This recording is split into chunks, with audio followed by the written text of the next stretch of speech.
talking about you and I together. Everybody ready? All right. Since our press conference this afternoon announcing our emergency declaration, the judge and I have been informed that we have a presumptive positive here in El Paso. And most presumptive positives are positive, but it will require the CDC to finally approve it.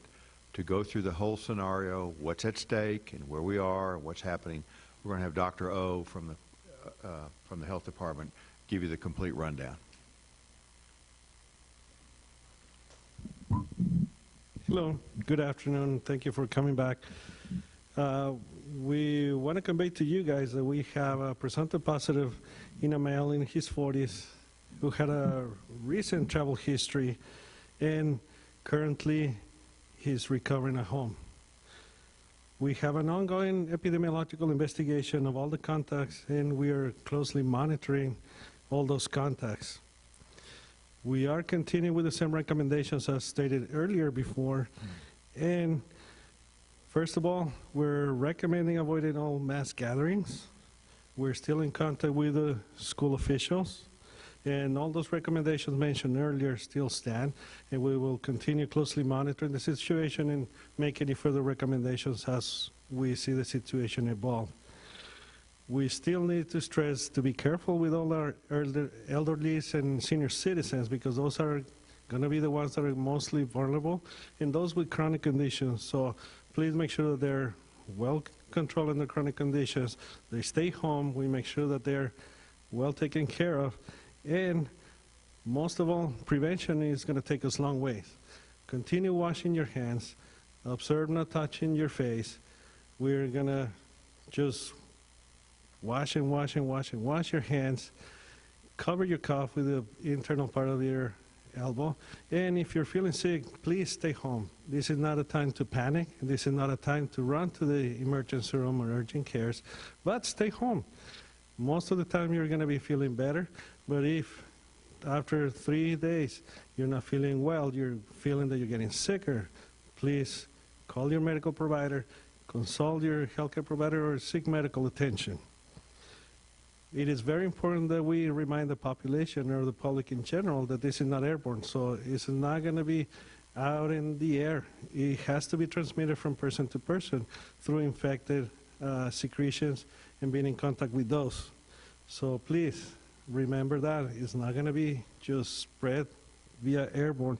And again, any questions that you have, if you're feeling sick and you have questions, call 211. The 211 is the number to call. They're going to answer a lot of those questions, and that's the place to go for up-to-date information. And please call 211, and I cannot stress enough that that's the number to call. Questions?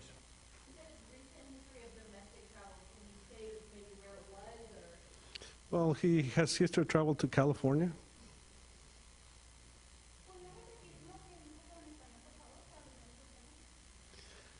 Le voy a dar el resumen, que estamos aquí más que nada para comunicarles que tenemos un caso presuntamente positivo en un paciente de alrededor de los 40 que tuvo una historia reciente de viaje dentro de los Estados Unidos. Actualmente está recuperándose en su casa y estamos monitoreando muy de cerca a los contactos cercanos de este paciente. Seguimos con las mismas recomendaciones que tomamos desde la mañana de evitar aglomeraciones, no vaya a lugares muy concurridos. Estamos en comunicación con las escuelas y las mismas recomendaciones que le hemos estado dando a las escuelas todavía están en efecto, y vamos a seguir monitoreando la situación con los niños. Si tenemos más recomendaciones, les haremos saber en su momento indicado. Y más que nada, que tengan cuidado con la gente mayor. Los adultos mayores son las personas más vulnerables y tenemos que estar seguros de que están tomando sus medicamentos, de que están bien cuidados, y más que nada no es caso de alarma. Si se siente enfermo, permanezca en su casa. Muchas de las ocasiones en 3 días ya se va a sentir mejor y no necesita ir a buscar atención médica, pero si empieza a sentirse más enfermo, si necesita atención médica, hable con su proveedor de salud, vaya a buscar atención médica Y si necesita más información, el número que tiene que llamar es el 211. Por favor, grábese bien, el 211 es el número que tiene que marcar.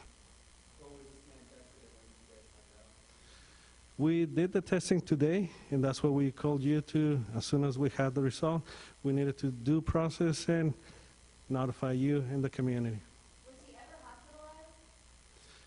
I don't have that information at this time. I beg your pardon? He presented with symptoms. Is the health department working to get in contact with the people that he was in contact with? Yes, and that's part of the epidemiological investigation that we're doing.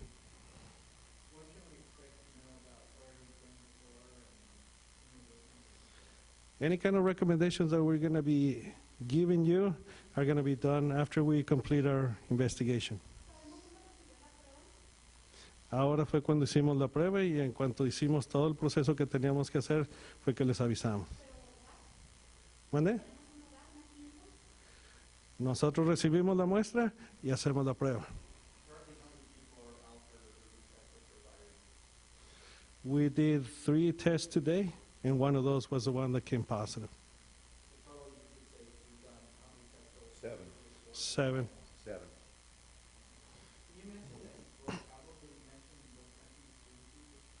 It was a domestic travel.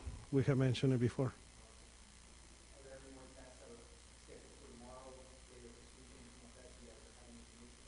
I don't have at this point that information. Was there anyone else in his home that he's being self-quarantined with, or other people in there? Well, it's part of the investigation that we're following. We're closely monitoring the context. Which hospital was he at, or was He presented with symptoms, got tested, and we have a presumptive positive. Any other questions? where did he present at? I beg your pardon? Where did he present at? Well, he went to seek medical attention. Estamos investigando todos los contactos posibles de esta persona y les vamos a estar monitoreando muy de cerca. No hay emergencia, la persona se está recuperando y es todo esto para avisarle a la comunidad que no tenga pánico, permanezca en su casa, si se siente enfermo, espérese. Si necesita atención médica, llame a su proveedor de salud. Yes, he's recovering at home.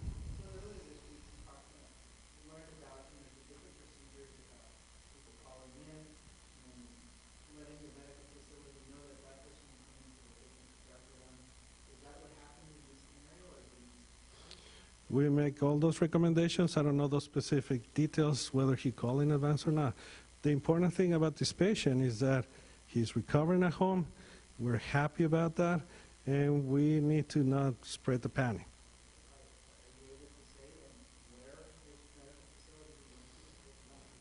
No, it's part of the privacy that we need to give the patient. Yeah, HIPAA limits, the federal laws of HIPAA limit what you can do. And I want to clarify, the reason we're calling this conference today is because the one we had this afternoon, stating the declaration of emergency, and then we told you, the judge and I told you that eventually we're going to have a case. Well, we find out about it after we leave. So we will not be doing press conference with every positive or presumptive positive that comes out. You'll get the information. But we felt it was important, since we hadn't had any thus far, to inform you, for you to inform your audiences appropriately.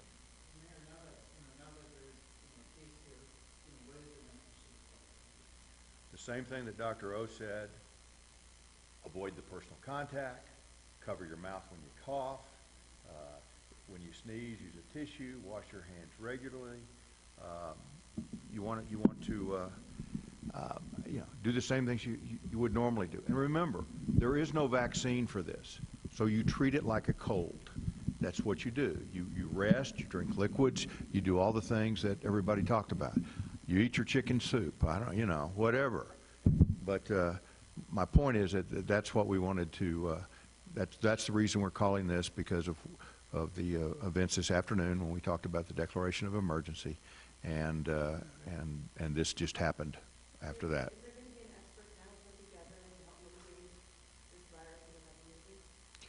Well, we announced today when we talked about that they meet on a daily basis to determine our Office of Emergency Management. Jorge, is Jorge?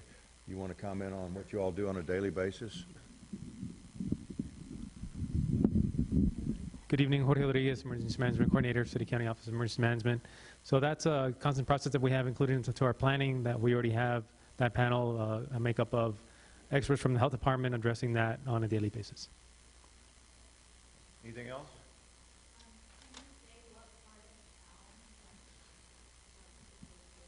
Part of the confidentiality for the patient, we need to respect the patient's privacy, and we need to make sure that we conduct our thorough investigation, and we appreciate the privacy that we're going to be giving the patient. And with the emergency declaration, you guys talked earlier about like, the funds and resources. What exactly, what resources and what funding do you need in this situation? Well, sometimes the public health emergencies can utilize resources in the form of supplies, in the forms of personnel. Whatever the situation arises, then we can tap into those funds and make it available so we can mount a proper response. So there was even later this afternoon, you mentioned the possibility of opening up a mobile testing center or anything like that. Is it changing any of that in terms of how quickly we want to roll out with something like that? We're going to roll it out as fast as we can. I mean, if you saw the president's conference this morning, Walmart, CBC, all the others said we're preparing, Walgreens, all of them. So we'll get it out. One of the things that you get with the emergency declaration that I've been informed is that we get more access to more tests, more testing kits, things like that. So it just prepares us to be able to take advantage of whatever federal or state resources are there for us. Employers need to keep track of all the costs that they're expending for their employees related to anything protection for this virus. Masks, gloves, whatever, all those costs that are, because some of those are very well may be reimbursable. Okay? So really that's it, ladies and gentlemen. We just wanted to make sure we gave you the information as fast as we had it, given what we talked about this afternoon. Thank you. And really, when will people be notified if they were in contact with them? We already started the process in notifying the people that we need to notify. Is there like a timeline or anything? Before we tell you, we already notified the patient, basically, and the contacts that we needed to notify. Thank you all. Yeah, thank you.